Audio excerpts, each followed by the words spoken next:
மகாபாரதம் என்பது இந்தியாவின் 2 பெரும் இதிகாசங்களில் ஒன்றாகும். இது பாண்டவர்கள் மற்றும் கௌரவர்களின் கதை. இந்த இதிகாசம் நீதி, தர்மம், வீரம், பாசம், துரோகம், போர், அமைதி என மனித வாழ்வின் அனைத்து அம்சங்களையும் எடுத்துரைக்கிறது. கதை சுருக்கம்.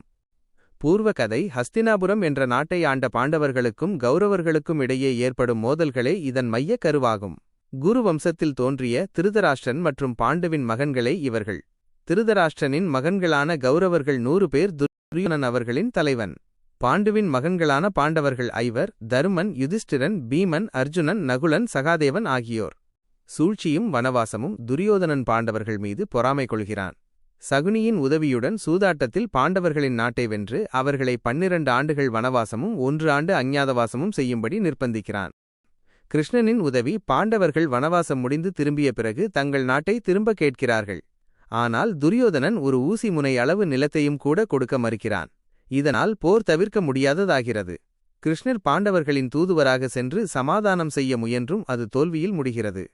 குருஷேத்திர போர். குருஷேத்திரம் என்னும் இடத்தில் பெரும் போர் தொடங்குகிறது. இந்த போரில் பாண்டவர்களின் பக்கம் கிருஷ்ணரும் கௌரவர்களின் பக்கம் துரியோதனனும் இருக்கின்றனர். இந்த போரில் பாண்டவர்கள் வெற்றி பெறுகிறார்கள். இந்த போரின் முக்கிய பகுதியான பகவத்கீதை கிருஷ்ணர் அர்ஜுனனுக்கு போரின் தொடக்கத்தில் அளித்த உபதேசங்கள் ஆகும். போருக்குப் பிறகு போரில் கௌரவர்கள் அனைவரும் கொல்லப்படுகிறார்கள். பாண்டவர்கள் ஹஸ்தினாபுரத்தின் அரசர்களாக முடிசூட்டப்படுகிறார்கள். பின்னர் பாண்டவர்கள் தங்களது ஆட்சியை முடித்துக்கொண்டு இமயமலைக்கு சென்று வீடுபேறு அடைகிறார்கள்.